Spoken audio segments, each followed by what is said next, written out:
Good morning. Well, it's another beautiful day. It's a Friday here, and sunny and nice, and actually kind of warm, which isn't bad for the end part of October. I'm enjoying it. I've already been out and did a little yard work around here. Some branches blew down off the trees last night, so I cleaned that up. Rocky's inside the camper having a nap. He's been asleep now for a couple hours. But he'll get up in a little while and he'll be running around here just like a 2-year-old. You know, he's quite the man.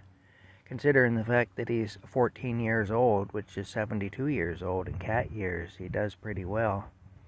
He's a great hunter anyway, and it's fun to watch him.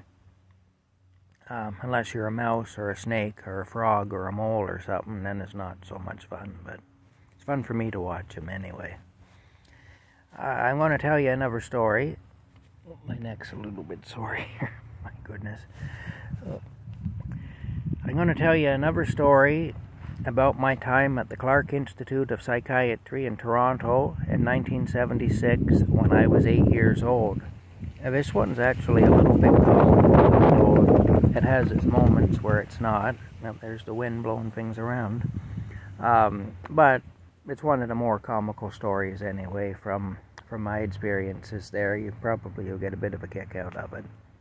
Although there'll be parts of it maybe that you won't like, but you know, there was nothing in that situation that was all pleasant, but there's a lot of stuff I can look back on now and laugh, and I hope you'll get a bit of a laugh out of it too. One day, this man came up to get me in the ward where I was being kept. And he took me downstairs, and we went into a classroom, or at least it looked like a classroom. On one end of the classroom, there was what appeared to be a chalkboard, but it was made out of glass. It was like black glass. It was actually like welder's glass is what it was.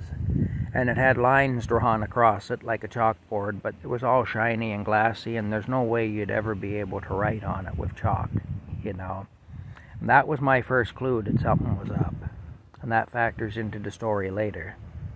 Anyway, he opened up the door, and he took me in there, and there was a little boy and a little girl about my age. I was 8, and they were about the same age as me in there.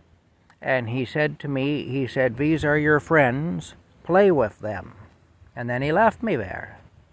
Well, we didn't know each other. It seemed that the boy and the girl knew each other. And through talking to them, I found out that they were actually a brother and sister. But I didn't know them, and they didn't know me, and it was a socially awkward moment. And of course, it was just weird, that's all. It was a weird situation. And I'd been there long enough that I had become suspicious of everything. Anything these people did, I just thought, there's something else going on here, you know.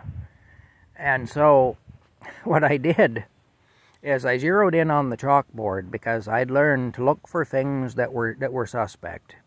And if I could find something that was out of place or suspect and figure that out, then I could often figure out what was going on. And so right away I noticed this chalkboard. And I said to these kids, I said, "That chalkboard over there, what do you think of that?" And they kind of shrugged their shoulder. I don't know. You know, what do you mean, what do we think of it? I said, "Well, I'm going to check that out." I said, "That doesn't look right to me." I said, "How are you going to draw with chalk on shiny black glass? You know, it doesn't... Something's off about that." Well, there was a counter underneath the chalkboard, and there was like a chalk ledge at the bottom of the chalkboard, and then the counter. Well, I climbed up onto this counter, and I did this, you know, shielded my eyes, and I peered through the glass. And I could see the shadow of a man sitting. I couldn't make out that I'd be able to identify him. But there was a man sitting on the other side of the glass. Now, I don't know if he was the man that brought me down there or another man, but there was a man sitting on the other side of the glass. So I motioned for the two of them to come over, you know. "Come on over here. You got to see this." And so they came over, and I says, "This isn't a chalkboard." I said, there's a man sitting on the other side of the glass, and I think he can see us through the glass.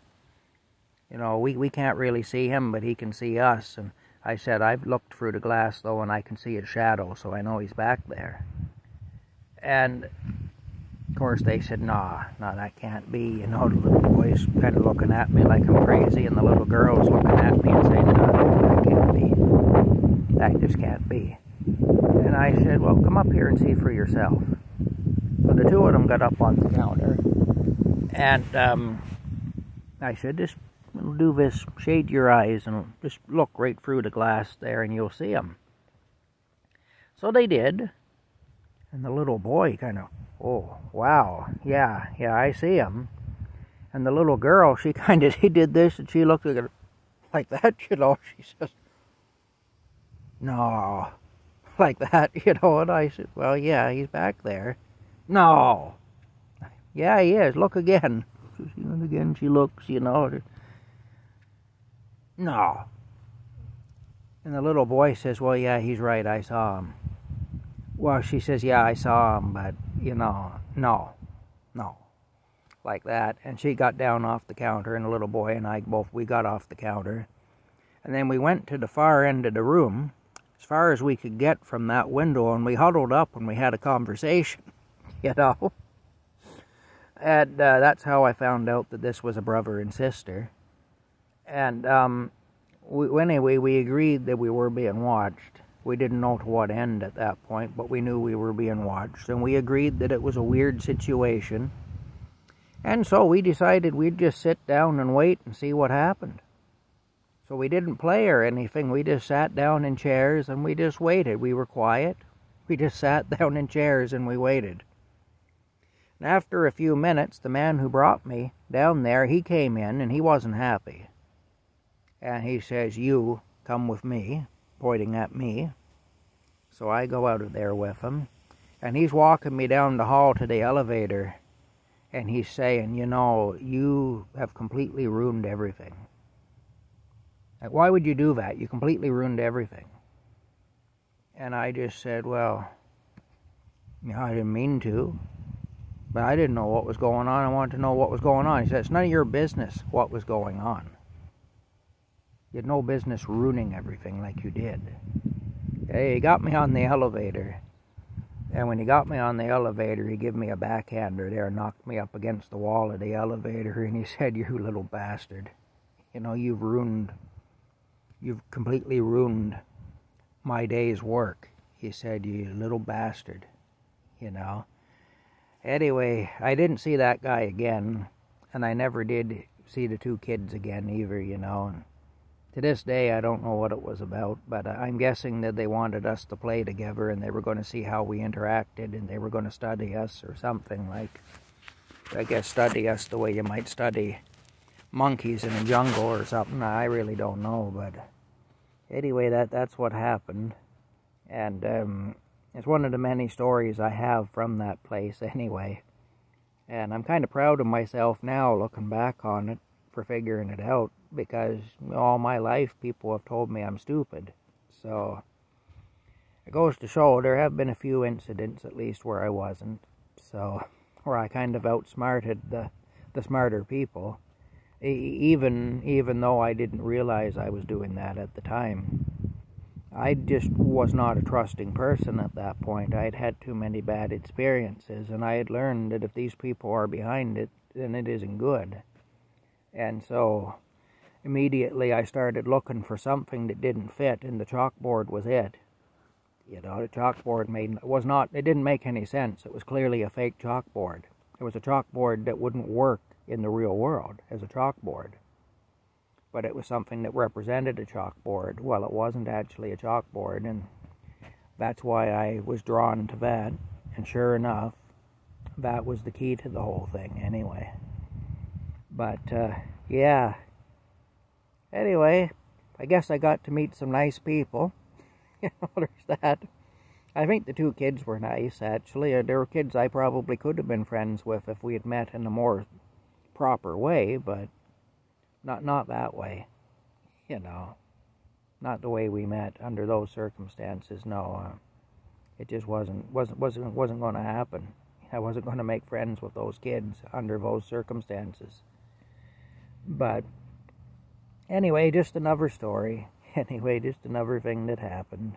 I'm trying not to say anyway so much, but I find I do say it a lot when I get telling these stories. Maybe it's a nervous thing or something, I don't know. I do get a little uptight when I tell these stories, you know. So maybe that's what it is. But I was going to say anyway again, but I caught myself. Talk to you later.